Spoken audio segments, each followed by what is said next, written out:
अस्सलामुअलैकुम, this is me Hamid Usman. उम्मीद करता हूँ कि आप सब खैरियत से होंगे।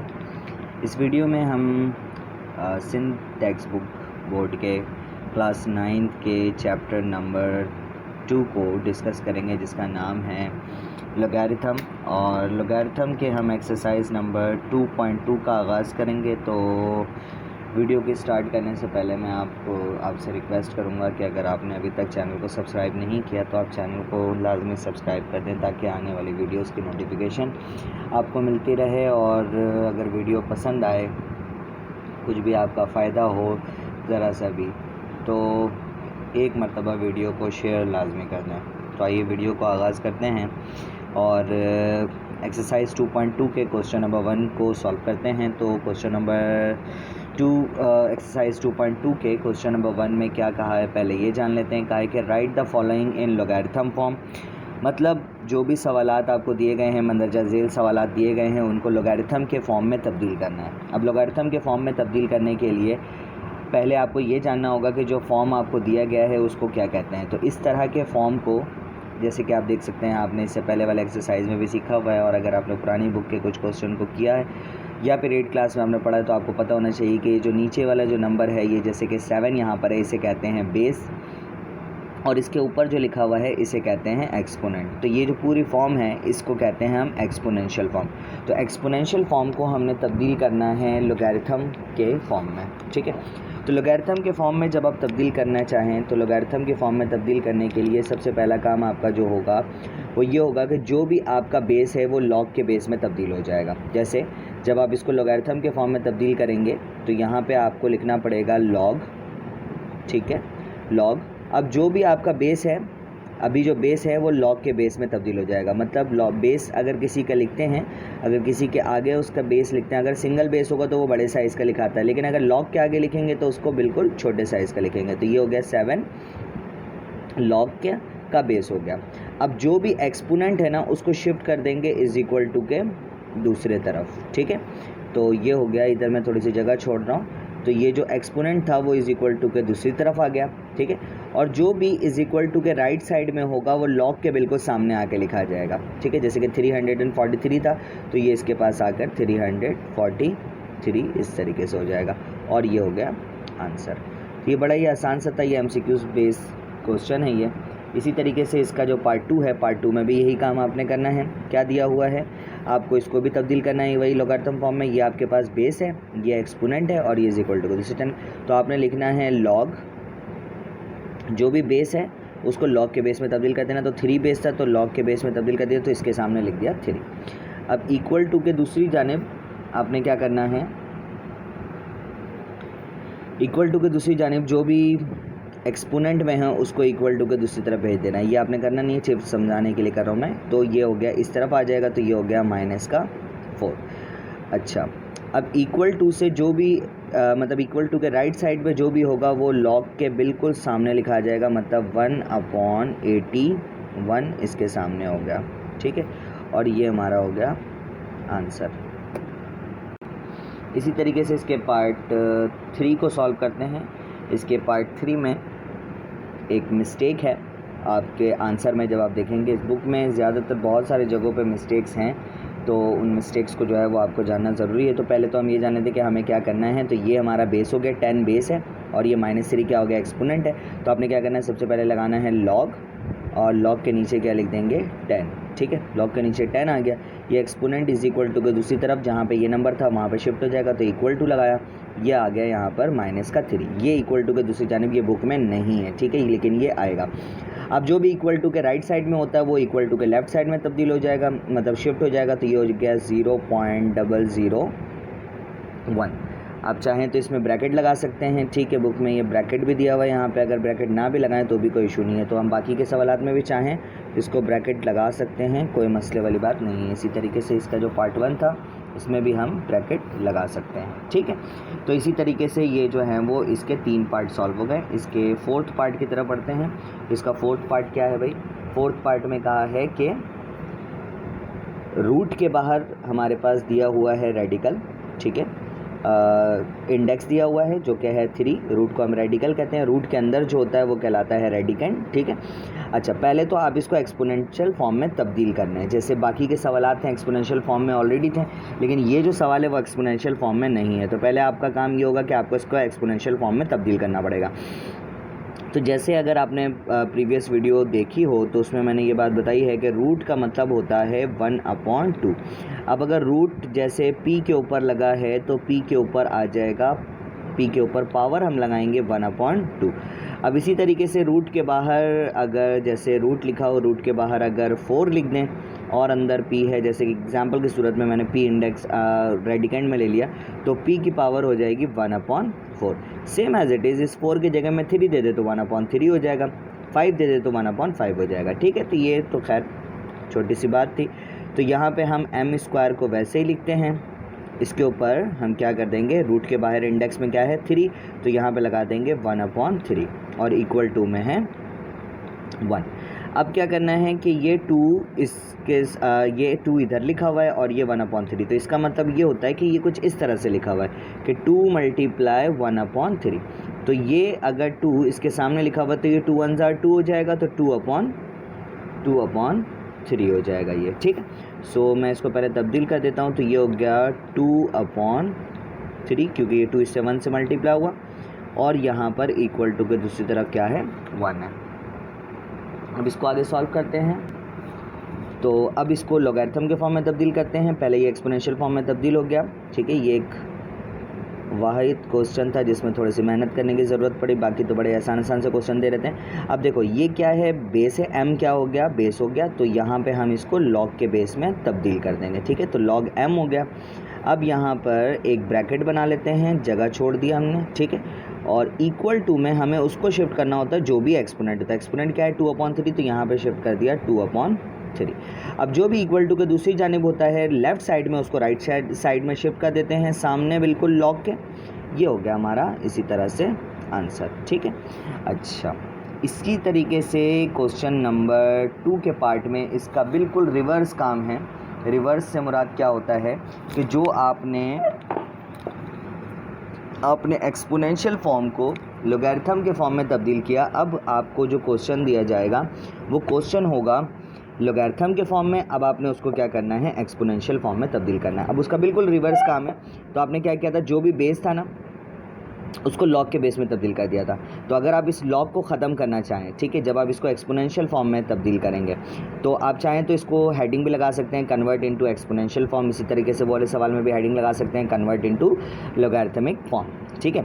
सो मैं इसको ज़्यादा बड़ा नहीं करता, इसको मैं शॉर्ट में करवा देता हूँ, ठीक है, बगैर हेडिंग के, लेकिन हेडिंग आप लगा सकते हैं तो ताकि वो अच्छा लगेगा, ठीक है, होमवर्क के लिए ज़्यादा बेहतर हो जाएगा। तो ये जो भी बेस है उसको सिंपल एक्सपोनेंशियल फॉर्म के बेस में तब्दील कर दिया। तो 27 था तो 27 ऊपर लिख दिया। अब जो भी इक्वल टू के राइट साइड में होगा वो आपके लॉग के बेस का एक्सपोनेंट बन जाएगा, ठीक है। तो लॉग का जो बेस था वो 27 था, इक्वल टू के राइट साइड में जो भी होगा वो लॉग के सामने जो बेस था, मतलब जो भी बेस था 27 जैसे बेस था, तो उसके पावर में तब्दील हो जाएगा, ये हो जाएगा 4/3। और जो भी लॉग के सामने बड़े साइज़ में लिखा हुआ था वो इक्वल टू के राइट साइड में शिफ्ट हो जाएगा, मतलब ये हो जाएगा 81 यहाँ पर हो जाएगा, ठीक है। तो ये इसी तरह से आंसर हो गया, बड़ा ही कोई आसान सा। ये सब आगे चल के ये यूज़ होने वाले हैं ये सारे क्वेश्चन, ठीक है, छोटे छोटे से। अब यहाँ पे भी वही काम, ये बेस है तो आपने क्या करना है, इसको एक्सपोनेंशियल फॉर्म में तब्दील करना है। तो ये आपका बेस बन गया 2, ठीक है, ये एक्सपोनेंशियल फॉर्म का बेस बन गया। अब जो भी राइट साइड में होगा वो क्या बन जाएगा, बेस के एक्सपोनेंट में तब्दील हो जाएगा। तो बेस के एक्सपोनेंट में तब्दील करने के लिए ये -3 इसको इज इक्वल टू के दूसरी तरफ शिफ्ट करेंगे, तो ये क्या हो जाएगा -3।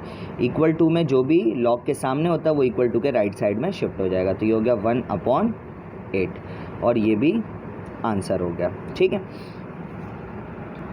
इसी तरीके से इसके पार्ट 3 को देखते हैं। तो पार्ट 3 में क्या है, यहाँ पे आप देख सकते हैं कि यहाँ पे 10 इसका बेस है, तो यहाँ पे मैंने 10 को एक्सपोनेंशियल फॉर्म के बेस में तब्दील कर दिया, ठीक है, एक्सपोनेंशियल फॉर्म के बेस में तब्दील हो गया। अब इक्वल टू के दूसरे तरफ राइट साइड में जो भी होगा वो लॉग के बेस के एक्सपोनेंट में तब्दील हो जाएगा। तो लॉग के बेस के एक्सपोनेंट में यहाँ पे 0 है तो इसके ऊपर क्या आ जाएगा 0, और इक्वल टू में क्या है 1 आ गया। ठीक है, मतलब ये जो यहाँ पर था इसको राइट साइड में शिफ्ट करते हैं एज पर रूल। ठीक है, सो ये हो गया 10 की पावर 0 इक्वल टू 1। ठीक है, अब आप चाहें तो इसको आगे भी बढ़ा सकते हैं। इसका मतलब देखें, यहाँ पे एक लॉ जो हमने पढ़ा हुआ होता है बचपन से, 7 क्लास 8 क्लास में जो है वो ये लॉ पढ़ाया जाता है कि किसी भी वैल्यू की जो पावर होती है वो 1 के बराबर हो जाती है। ठीक है, तो ये आप चाहें तो यहाँ पे 10 की पावर 0, तो आप इस जगह पे भी 1 लिख सकते हैं, तो 1 इज़ इक्वल टू 1 भी हो सकता है, लेकिन बुक वाले ने यहीं पे आंसर को छोड़वा दिया। ठीक है, बहुत जल्दी में थे ये लोग, तो यहीं पे आप इसको भी क्या करें आंसर कहते हैं। लेकिन बता दूं मैं आपको, अगर एग्ज़ाम में MCQs में ऑप्शन में ये दोनों हों और बोथ ऑफ दैम का वर्ड यूज़ किया हुआ हो तो आपने बोथ ऑफ दैम में ही सिलेक्ट करना, बोथ ऑफ दैम को ही सिलेक्ट करना है। लेकिन अगर एक ऑप्शन हो 10 की पावर 0 इक्वल टू 1, चूँकि ये MCQs में ही आने वाला है, तो आपने 10 की पावर 0 इक्वल टू 1 में ही टिक आउट कर देना है। खैर, इसके नेक्स्ट पार्ट की तरफ चलते हैं। तो इसके नेक्स्ट पार्ट में देखें, ये जो लिखा हुआ है लॉग बेस 10, लॉग की बेस 10 है, 0.01 है। ये गलती हो गई थी तो यहाँ पे ये इसको सर से कर दिया।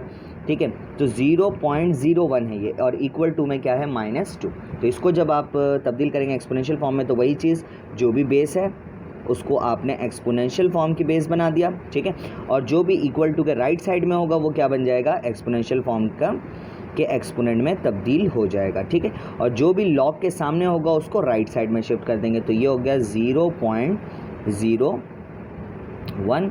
और इसके आगे हम इसको चाहें तो और भी सॉल्व कर सकते हैं, लेकिन चूँकि आंसर यहीं पे दिया गया है तो इसको हम यहीं पे आंसर बोल देते हैं। ठीक है, तो अब हम बढ़ते हैं इस एक्सरसाइज के सबसे मेन क्वेश्चन में। तो कुछ क्वेश्चंस मैंने सॉल्व कर दिए हैं जो कि सेम हैं, और कुछ क्वेश्चंस जो हैं वो जो सेम नहीं हैं उनको मैंने सॉल्व नहीं किया, जो कि थोड़े से ऐसे क्वेश्चन हैं जिनमें बताने की ज़रूरत है, तो उन क्वेश्चन को मैंने सॉल्व नहीं किया है ताकि आपको वो चीज़ समझ आ सके। तो पहले मैं आपको बता दूं कि ये जो क्वेश्चन है, क्वेश्चन नंबर 3, क्वेश्चन नंबर 3 ये पुरानी बुक के लिहाज से अगर हम बात करते हैं तो पुरानी बुक के लिहाज से बहुत अच्छे तरीके से उसमें दिया हुआ था कि अलग अलग करके ये क्वेश्चन दिए गए थे। ये बुक हमारे पास है तो इसमें मैंने थोड़ी सी आसानी कर दी है। इसमें देखें टोटल 3 मेथड हैं इस तरह के क्वेश्चन में, मतलब क्वेश्चन नंबर 3 में 3 मेथड्स दिए गए हैं। इसमें मैंने ये किया कि जो जो सेम मेथड्स हैं उसमें मैंने 1 1 लिख दिया। ठीक है, जैसे 3 मेथड थे तो मैंने पहले नंबर पे लिखा है कि ये फर्स्ट मेथड है, और चौथा नंबर भी जो है वो क्या है, फर्स्ट मेथड का ही हिस्सा है। ठीक है, अभी मैं बताऊंगा कि कैसे ये first method, second method, third method, इसकी कोई ये बात नहीं है कि first method, second method, third method, इसको मैंने खुद से किया। क्यों? ताकि ये जो है वो आइडेंटिफाई हो सके कि हमें किस में कौन से काम करना है। ठीक है, तो क्वेश्चन नंबर 1 और 4 एक जैसा है, इसको मैंने फर्स्ट मेथड कह दिया। क्वेश्चन नंबर 2, क्वेश्चन नंबर 6 और क्वेश्चन नंबर 7 ये सेकंड मेथड के ज़रिए सॉल्व होगा। ठीक है, इसी तरीके से question number 3, question number 5, question number 8 और क्वेश्चन नंबर 9, ये देखें 11 लिख दिया, ये मिसप्रिंट है। ठीक है, ये 9 है क्योंकि 8 के बाद 9 आता है, तो ये जो है वो थर्ड मेथड है। अब करना क्या है, आप अगर गौर करेंगे तो फर्स्ट मेथड में जो मैं बात बताने लगा हूँ, फर्स्ट मेथड में देखें वेरिएबल कुछ भी हो सकता है। वेरिएबल से मुराद ए से लेके जेड तक कोई भी अल्फ़ाबेट आपको गिवन दिए जा सकते हैं। ज़रूरी नहीं कि बुक में एक्स है तो एग्ज़ाम में भी एक्स ही आए। ठीक है, ज़रूरी नहीं कि बुक में अगर वाई है तो एग्ज़ाम में भी वाई ही आए। अगर ज़रूरी नहीं कि बुक में अगर पी है तो एग्ज़ाम में भी पी ही आए। तो ए से लेके जेड तक कोई भी वेरिएबल हो सकता है, बस आपने कंडीशन को पहचानना है, और कंडीशन को पहचान के आपने ये पहचानना है कि आपने काम क्या करना है। तो देखिए फर्स्ट मेथड में अगर लॉग की बेस कोई नंबर हो और उसके सामने जो हो वो क्या हो, वेरिएबल हो, वेरिएबल से मुराद ए से लेके जेड तक कुछ भी हो, तो ऐसी सूरत में हमें फर्स्ट मेथड का काम करना है। और वो क्या काम है वो अभी जब समझाऊंगा तो आपको समझ में आ जाएगा फर्स्ट मेथड में क्या करना है। अब सेकंड मेथड को कैसे पहचानना है और सेकंड मेथड में क्या काम होगा, तो लॉग के बेस में हमेशा कोई ना कोई वेरिएबल होगा। जैसे यहाँ पे वेरिएबल क्या है, ए दिया हुआ है। ठीक है, होप कि आपके पास बुक होगी तो आप उसको जो है वो क्लियर करके देख सकते हैं। लॉग के सामने क्या है, लॉग की जो बेस है वो क्या है, ए है, ठीक है। इसी तरीके से अगर मैं थर्ड मेथड की बात करूंगा तो उसमें क्या है कि इक्वल टू के राइट साइड में क्या होगा, हमेशा वेरिएबल होगा, ठीक है। अगेन मैं बता दूं कि फर्स्ट मेथड में ये है कि लॉग के सामने, लॉग के बेस में नहीं, लॉग के सामने क्या होगा, वेरिएबल, ठीक है। सेकंड मेथड में लॉग की जो बेस है वो क्या है, वेरिएबल, और थर्ड मेथड में लॉग के राइट साइड में वेरिएबल होगा, ठीक है। अब काम को हम समझ लेते हैं कि क्या काम करना है आपने। जो भी वेरिएबल दिया हुआ हो उसकी वैल्यू आपने फाइंड करनी है, ठीक है। अगर x दिया हुआ तो x की वैल्यू फाइंड करनी है, y दिया हुआ हो तो y की वैल्यू फाइंड करनी है, a दिया हुआ हो तो a की वैल्यू फाइंड करनी है, और वेरिएबल में कुछ भी दिया जा सकता है, ठीक है। तो मैंने क्वेश्चन को सॉल्व करने के लिए फर्स्ट मेथड सेकंड मेथड का तरीक़ेकार यहाँ पे लिख दिया। जैसे कि देख सकते हैं आप क्या लिखा हुआ, find the unknown in the following. जो अननोन है उसको क्या करना है, मालूम करना है। अननोन से मुराद जो भी वेरिएबल है वो क्या है, अननोन है। तो मैंने यहाँ पे लिख दिया फर्स्ट मेथड। अब फर्स्ट मेथड में क्या करना है, सबसे पहली हेडिंग आप लगा लीजिएगा, कन्वर्ट इनटू एक्सपोनेंशियल फॉर्म। अब ये लिखा था log 32x इक्वल टू 1/2, तो यहाँ पे ये काम अभी हम सीख कर आ रहे हैं, तो इसको थोड़ा सा मैं तेज़ करवाऊँगा।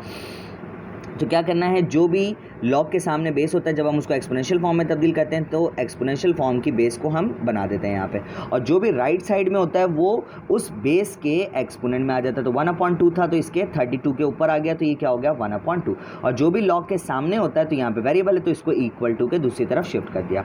अब इधर क्या करना है, ये 32 है।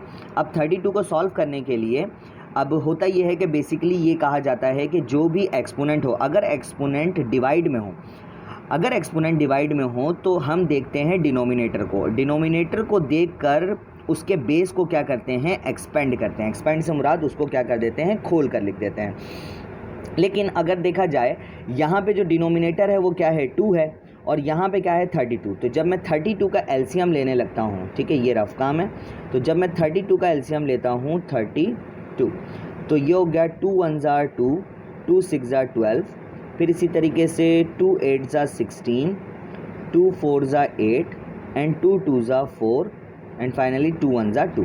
तो आप देखें कितने सारे नंबर आ गए, ये 2 की पावर 2 नहीं बन रही यहाँ पर, ठीक है। तो यहाँ पे वो लॉ फॉलो नहीं हो रहा, तो अब हम यहाँ पे क्या करेंगे, यहाँ पे ये कर देंगे कि जो भी हमारे एलसीएम में आया उसको सबको यहाँ पे लिख दिया वैसे ही, ठीक है। और बाहर जो है वो ब्रैकेट 32 की जगह में ये सारे नंबर लिख दिए, क्योंकि 32 के जो है वो पोस्टमार्टम करने पर ये जो है वो निकल कर आया हमारे पास।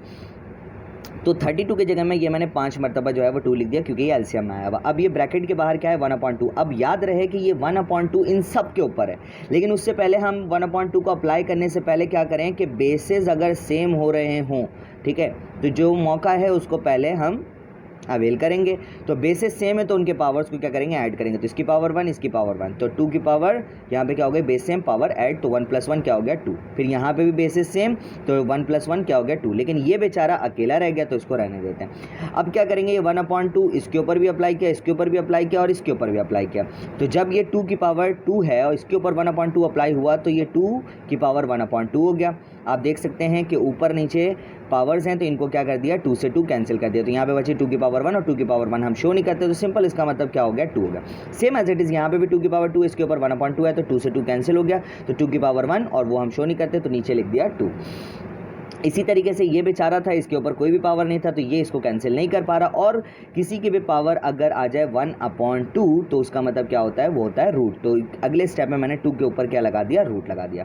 अब ये दोनों बाहर हैं तो 2 को 2 से मल्टीप्लाई किया तो 2 2 ज़ा क्या हो गया, 4। अभी 4 × √2 तो ये √2 से मल्टीप्लाई नहीं हो सकता, तो ये 4 √2 हार पछता के इसके साथ ऐसे ही आ जाएगा, और फाइनली ये हमारा क्या हो जाएगा, आंसर हो जाएगा, ठीक है। इसी तरीके से क्वेश्चन नंबर 4 में भी हमने यही काम करना है। अब क्वेश्चन नंबर 4 में भी फर्स्ट मेथड का काम यूज़ हो रहा है। देख सकते हैं सामने क्या है, उसके लॉग के सामने बिल्कुल क्या दिया हुआ है, x, और ये फर्स्ट मेथड की पहचान है, ठीक है। तो इसको भी मैंने सॉल्व कर दिया। तो क्या है भाई, 4 को हमने एक्सपोनेंशियल फॉर्म की बेस बना दिया, जो भी राइट साइड में है उसको क्या बना दिया, पावर बना दिया, जो भी लॉग के सामने है उसको इक्वल टू के राइट साइड में शिफ्ट कर दिया। ये हो गया भाई, यहाँ पे शिफ्ट हो गया। अब क्या करना है कि आपने वही काम, अब यहाँ पे लॉ फॉलो हो रहा है।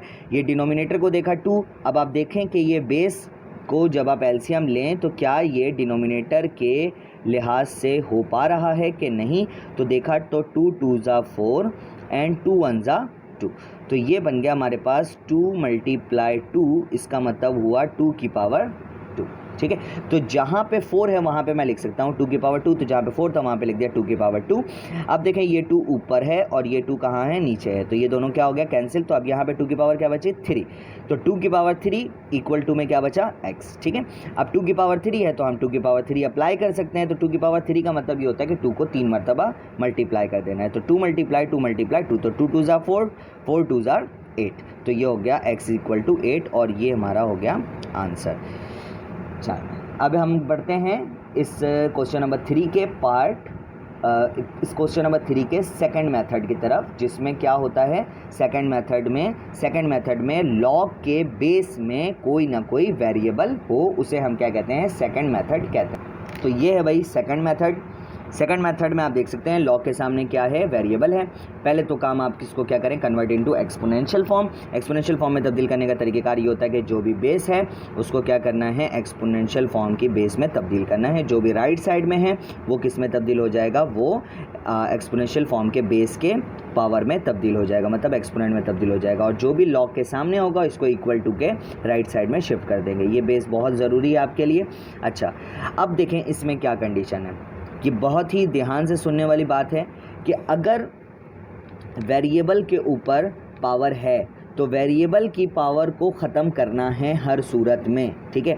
अब वेरिएबल के पावर को, मतलब पावर से मुराद वेरिएबल के ऊपर जो भी एक्सपोनेंट है उसका रिवर्स ले लेना है आपने, रिवर्स से मुराद इन्वर्स ले लेना है। अगर 1/2 होगा तो आपने क्या लेना है, इसका रिवर्स क्या हो जाएगा, इसको नीचे से ऊपर भेजेंगे तो क्या हो जाएगा, 2 हो जाएगा, तो आपने इसका क्या ले लेना है, 2 ले लेना है। अच्छा, अगर यहाँ पे होता 1/3 तो आपने रिवर्स में क्या एक्सपोनेंट ले लेना होता, 3 ले लेना होता। अगर यहाँ पे होता नीचे 1/4 तो यहाँ पे क्या ले लेना होता, 4। अगर ये ऐसा भी तो हो सकता था कि ये a की पावर सिंपल 2 भी तो हो सकता था, तो a की पावर 2 को, मतलब a को तो हमें सिर्फ अकेला करना है, मतलब कि a को सेपरेट करना है, इसके ऊपर कोई भी एक्सपोनेंट नहीं रहना चाहिए, तो हमें इसको ख़त्म करना है। तो इसको ख़त्म करने के लिए हम इसका रिवर्स क्या लेंगे, इसके नीचे कुछ नहीं है, मतलब क्या है, 1 है, तो इसको 1 को ऊपर कर देंगे, 2 को नीचे कर देंगे, तो इसके सामने क्या हो जाएगा, 1/2। तो देखें हो क्या रहा है, 2 से 2 कैंसिल हो गया। तो सेम एज इट इस काम आपने यहाँ पे भी करना पड़ेगा, ठीक है। तो जब आप ये काम यहाँ पे करेंगे तो यहाँ पे करने पे क्या होगा कि आपने अगर यहाँ पर इसका इन्वर्स लिया तो मैथमेटिक्स हमें ये कहता है कि कोई भी काम करो तो करना है तो उसको दोनों साइड पे काम करना पड़ेगा। तो हम यहाँ पे लिखेंगे कि मल्टीप्लाइंग बोथ साइड्स बाय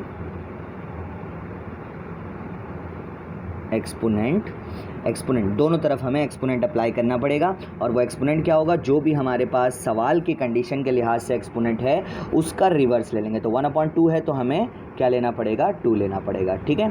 तो यहाँ पे इसका रिवर्स क्या हो गया, 2। अब हम इसको करेंगे काम, तो ये है a की पावर ऑलरेडी है 1/2, इसका रिवर्स क्या आ गया, 2 इक्वल टू में अब दोनों तरफ होगा तो ये हो गया 3 की पावर 2, तो 2 से 2 कैंसिल, तो ये a बेचारा जो है वो क्या हो गया, अकेला हो गया। a की पावर 1 हम शो नहीं करते।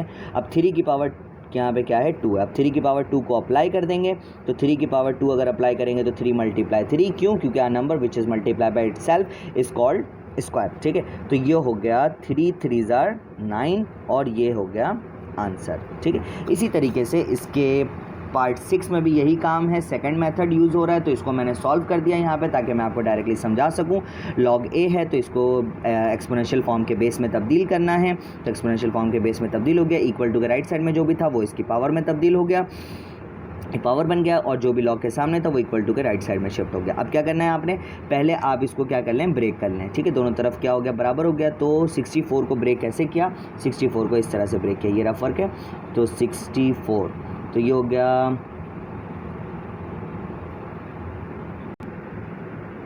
तो ये हो गया 4 से हम इसको क्या कर रहे हैं, एलसीएम ले रहे हैं, ठीक है, ताकि क्योंकि हमें क्या करना है, पावर 3 बनाना है, क्योंकि यहाँ पे पावर 3 इसलिए मैं इसको पावर 3, तो मैं कर रहा हूँ 4 1 ज़ार 4, ठीक है। एलसीएम का मतलब लीस्ट होता है, लेकिन फिर भी मैं इसको 4 से स्टार्ट इसलिए कर रहा हूँ क्योंकि मुझे दोनों तरफ पावर को क्या करना है, बेस को, और सॉरी एक्सपोनेंट को क्या करना है, सेम करना है। तो 4 1 ज़ार 4, 2 इसके पास चले गया तो 24 हो गया, 4 6 ज़ार 24, तो ये हो गया 4 4 ज़ार 16 एंड 4 1 ज़ार 4, तो ये क्या हो गया, 4 मल्टीप्लाई 4 मल्टीप्लाई 4, तो इसका मतलब हो गया 4 की पावर 3, ठीक है।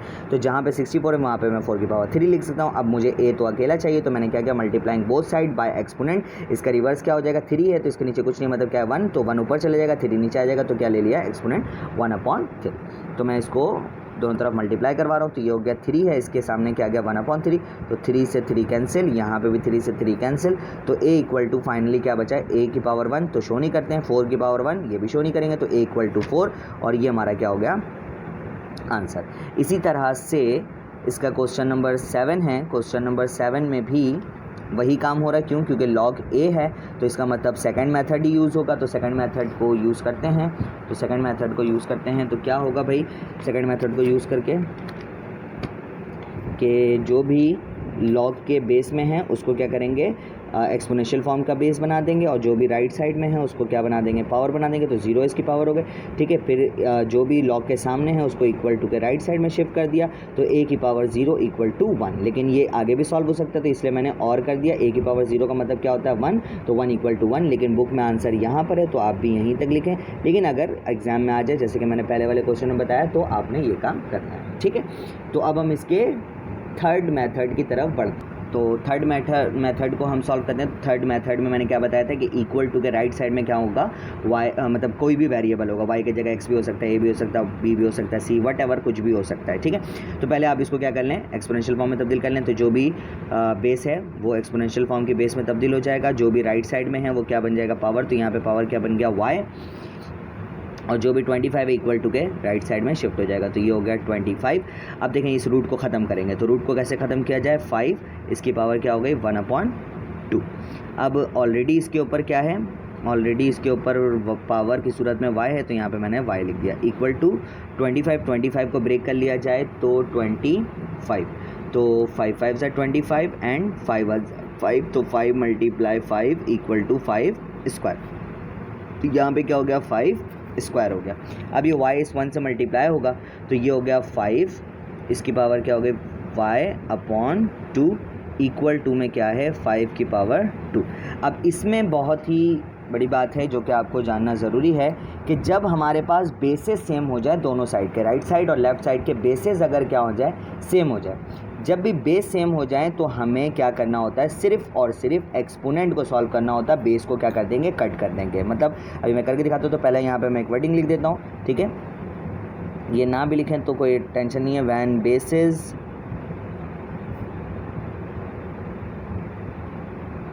बेसिस सेम वी सॉल्व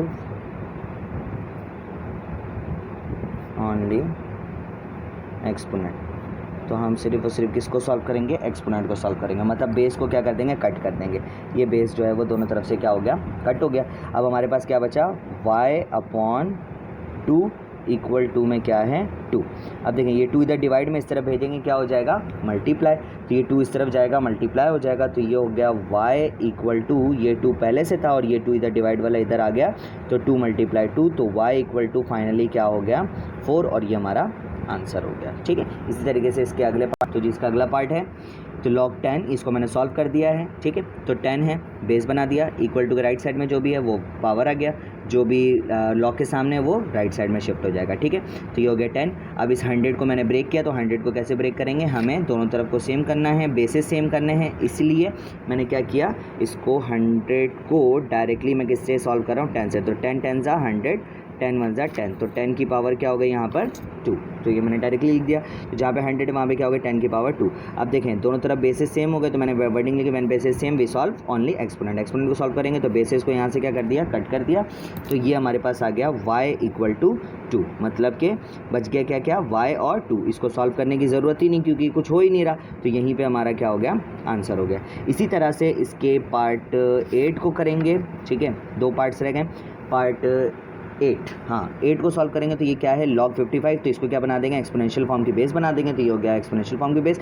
जो भी राइट साइड में वेरिएबल है वो क्या बन जाएगा, पावर, और जो भी लॉग के सामने वो राइट साइड में वेरिएबल की जगह में शिफ्ट हो जाएगा। ठीक है, तो हमने कहा कि when basis same we solve only exponent. अब देखें बेसिस क्या है, सेम है, लेकिन उससे पहले मैं आपको बता दूं कि इसके ऊपर कुछ ना कुछ एक्सपोनेंट होना चाहिए। इसके ऊपर कोई एक्सपोनेंट नहीं है, तो मैथमेटिक्स में हम ये अज्यूम करते हैं कि किसी के ऊपर भी पावर अगर ना हो तो वो पावर क्या है, उसके ऊपर 1 है, पावर कहते हैं या फिर एक्सपोनेंट कहते हैं। तो इसके ऊपर पावर क्या है, 1 है। तो अब देखिए यहाँ से 55 क्या हो गया, सेम हो गया, तो बचा क्या y, तो यहाँ पे लिख दिया y इक्वल टू, और इसकी पावर क्या है 1, तो यहाँ पे लिख दिया 1। ये भी सॉल्व नहीं हो रहा पिछले वाले क्वेश्चन की तरह, तो इसको भी हमें क्या कह देना होगा, आंसर। ठीक है, सो ये हमारा इसी तरह से क्वेश्चन नंबर 3 का पार्ट 8 भी क्या हो गया, सॉल्व हो गया। अब हम इसके क्वेश्चन नंबर 9 को सॉल्व करते हैं। तो भाई ये लास्ट पार्ट है, इसको मैंने छोड़ दिया ताकि मैं इसको सॉल्व करके दिखा दूं, क्योंकि इसमें थोड़ी सी प्रॉब्लम है जो कि देखना ज़रूरी है आपके लिए, इसलिए मैंने इसको जो है वो नहीं सॉल्व किया। तो पहले हम इसको कन्वर्ट कर लेते हैं एक्सपोनेंशियल फॉर्म में। तो पहले इसको एक्सपोनेंशियल फॉर्म में जब तब्दील करेंगे तो क्या है भाई, 64 है, तो ये एक्सपोनेंशियल फॉर्म की बेस में तब्दील हो गया। जो भी राइट साइड में होता है वो क्या बन जाएगा, पावर। तो ये हो गया x/2, इसके एक्सपोनेंट में तब्दील हो गया। जो भी लॉग के सामने है उसको इक्वल टू के दूसरी जानिब शिफ्ट कर दिया।